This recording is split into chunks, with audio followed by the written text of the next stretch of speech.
Queridos amigos, uma boa noite a todos e que a paz de Jesus esteja conosco, hoje e sempre.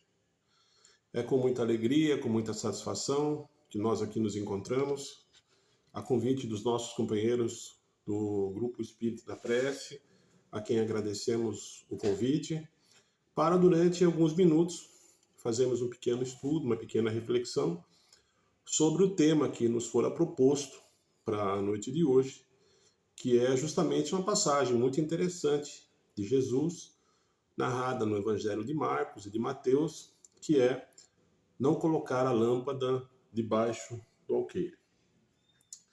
Queridos amigos, quando eu penso nessa passagem, especialmente naquela descrita no Evangelho de Mateus, visto que Jesus justamente insere essa passagem no capítulo 5, que trata das bem-aventuranças, nós fazemos uma reflexão o quanto importante é o conhecimento, né? E eu me recordo aqui de que alguns meses atrás fizemos um estudo, né, sobre o livro Libertação, que tem um caso muito interessante, que trata de um espírito desencarnado, que encontra-se no mundo espiritual, numa região umbralina, numa região trevosa, né? E que lá ele, inconformado com a sua condição, né? E nós sabemos que se ele está lá, numa região de difícil perspectiva, é por uma questão de sintonia, né? E ele se encontra lá um tanto quanto insatisfeito, né? E interroga os seus jogadores no sentido de, olha, eu não compreendo o que eu estou fazendo aqui, né? A bem da verdade, quando encarnado, eu era um homem afeito às letras, né? Eu era um bom homem, né? Eu não prejudiquei ninguém, fui uma boa pessoa, não compreendo a minha situação nessa região trevosa, né? E aí é esclarecido a ele que, em relação à situação dele, o que ele fez com o conhecimento que ele adquiriu. O conhecimento que ele recebeu, ele guardou para ele ou transmitiu para os outros, né? E essa é uma situação interessante, porque ele se encontrava lá na medida em que ele havia aprisionado o conhecimento para si. E o conhecimento, meus amigos, ele deve ser distribuído, porque nós vivemos em sociedade, né?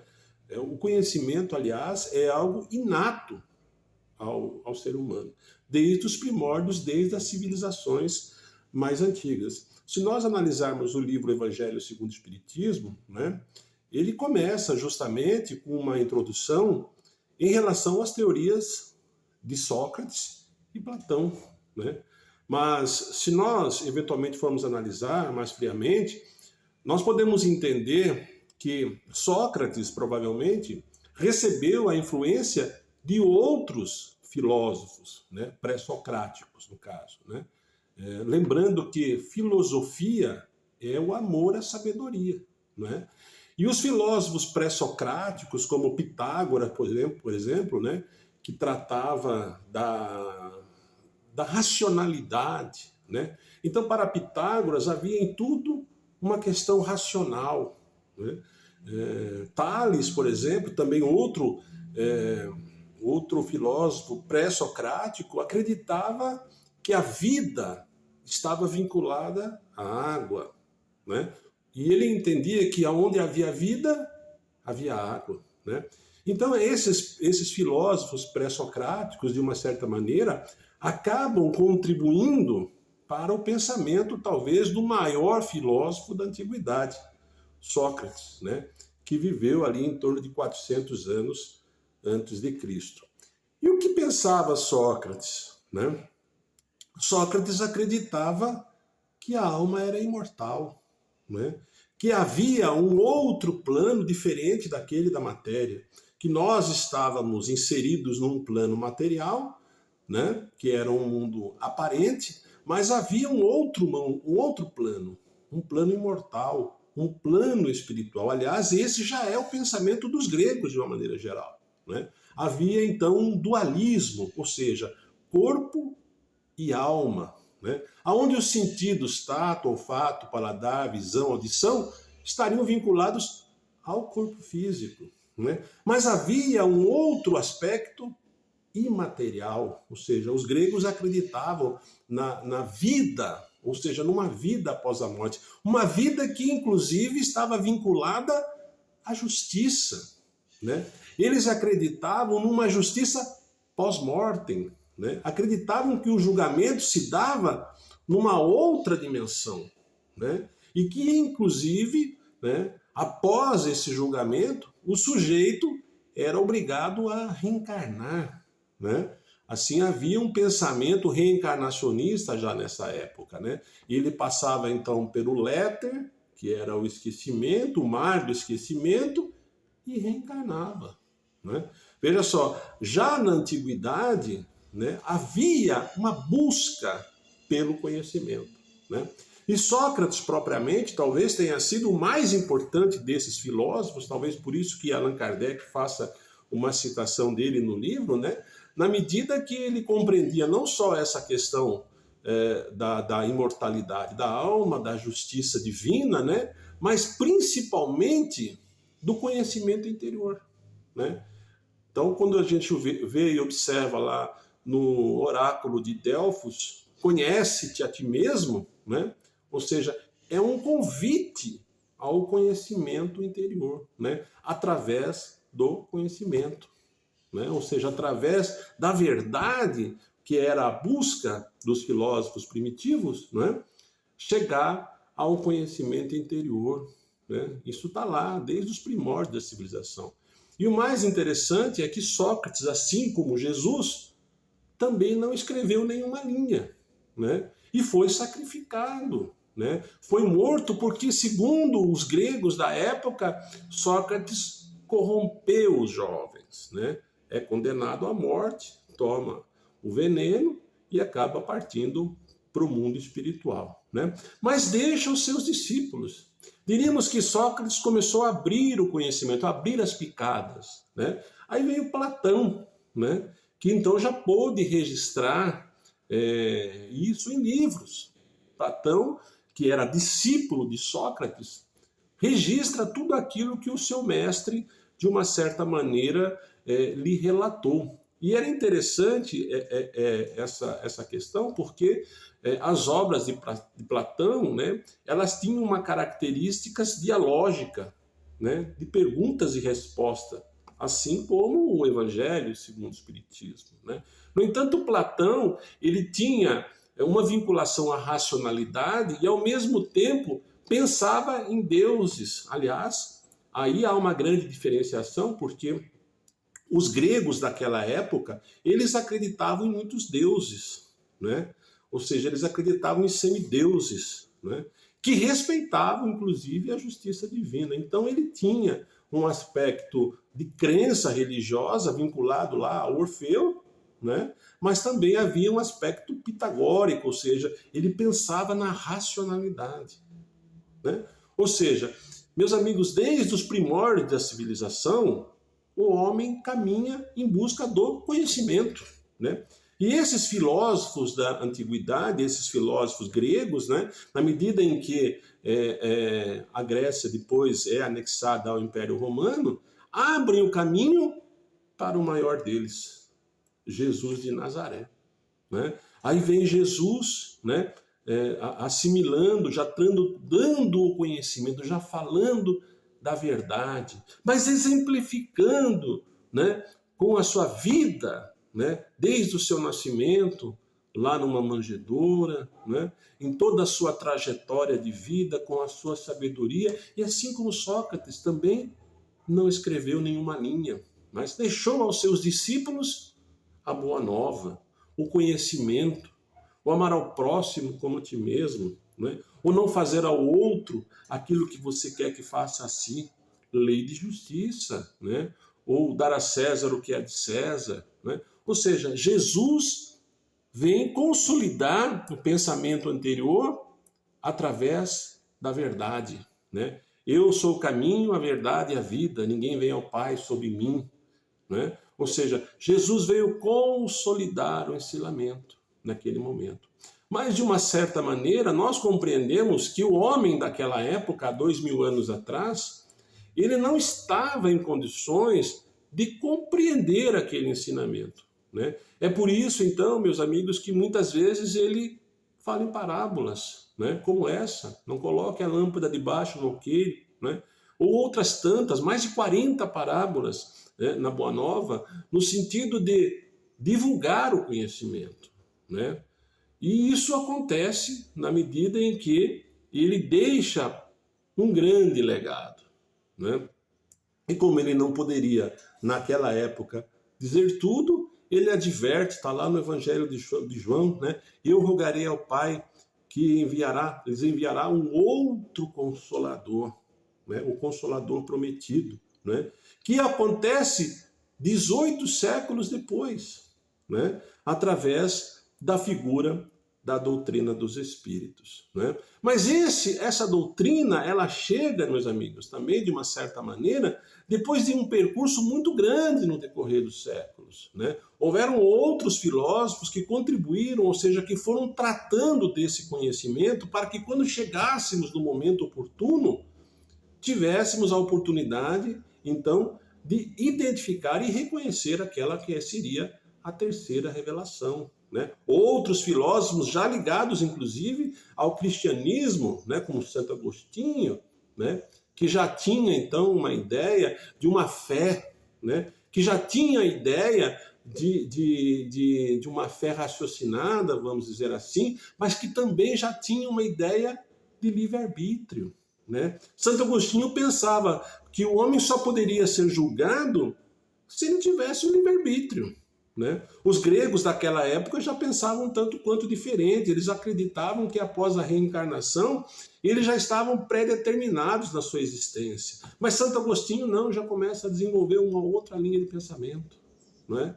Depois Tomás de Aquino, enfim, o Espiritismo vem depois de uma série de outros, vamos dizer assim, de outros filósofos que contribuíram para que ele pudesse chegar no momento oportuno, lá no final, né, do século XIX.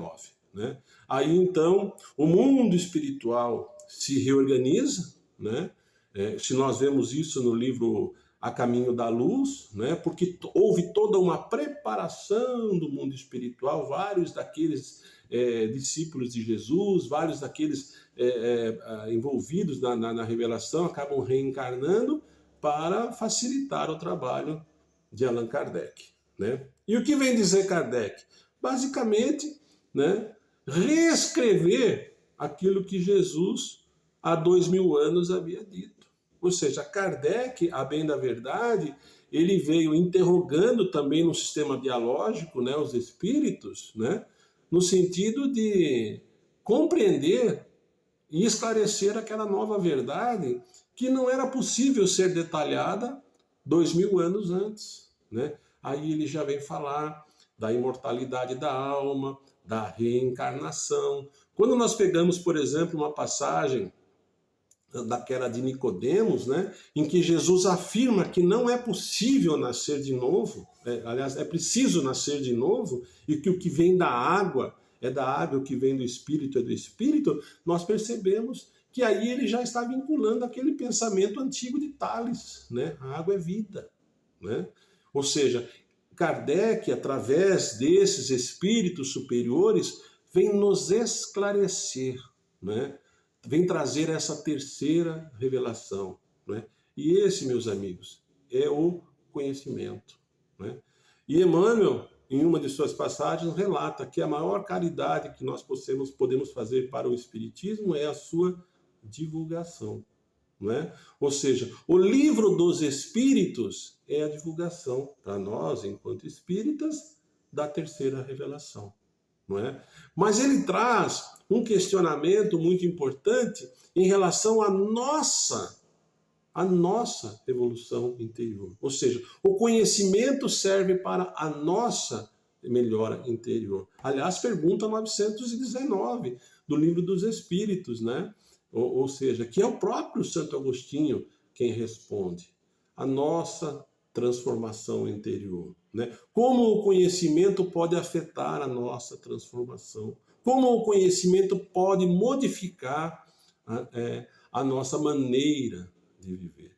Então venho com o Espiritismo nesse conjunto, né? Nessa trilogia entre ciência, entre religião e entre filosofia, entre doutrina, né? Ou seja, nos dar o conhecimento da verdade.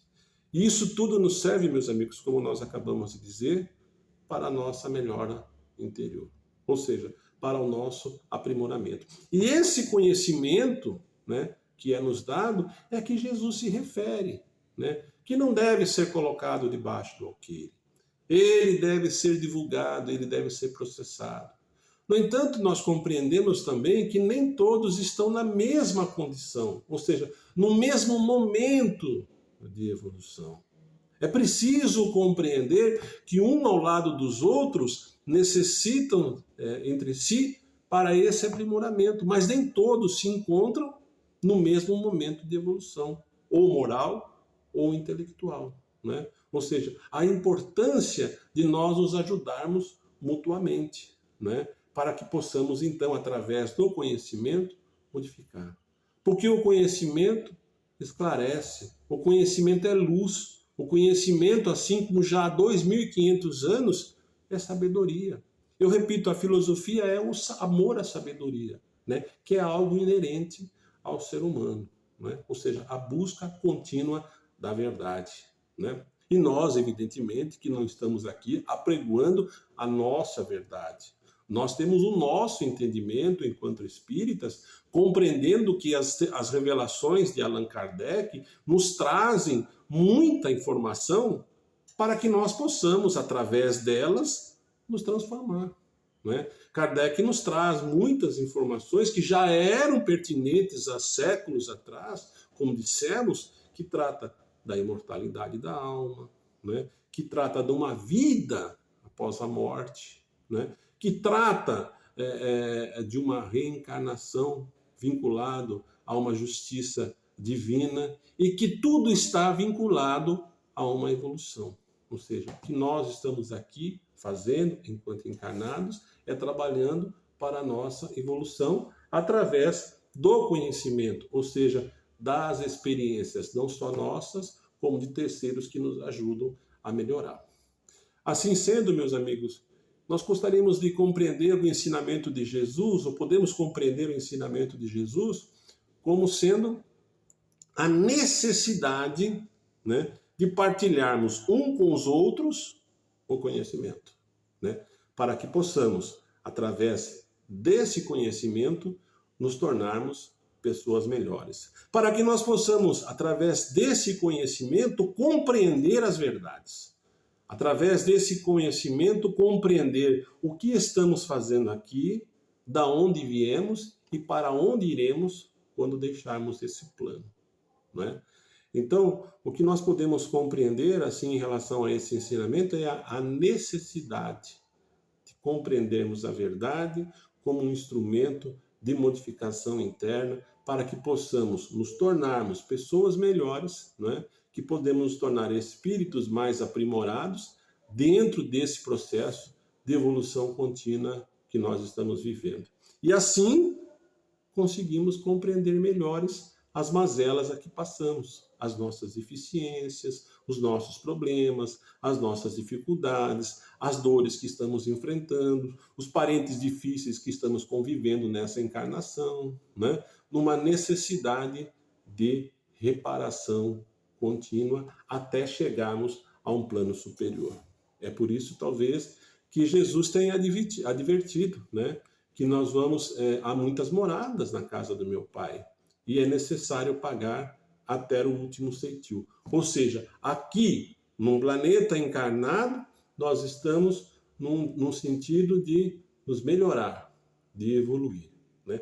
Há uma passagem muito interessante, já na Antiguidade, né, que trata do mito da caverna, né? Quem tiver a oportunidade de ver aí, né, essa passagem, que é muito interessante, porque o homem se encontrava dentro da caverna e compreendia que tinha um mundo exterior, que existia vida nesse mundo exterior, né? Que era um mundo normal, quero um mundo real, né? Diferente do mundo aparente que nós vivemos aqui. Então, meus amigos, mais uma vez, agradecendo ao convite dos nossos amigos, né, do Grupo Espírita da Prece, para que em alguns minutos, poucos minutos, evidentemente, pudéssemos fazer uma pequena reflexão sobre esse tema, né? Fazemos esse convite, né, para que possamos, então, adquirir e partilhar o conhecimento, né, para a nossa evolução moral e intelectual. Mais uma vez, agradeço a oportunidade e até uma próxima assistência. Obrigado.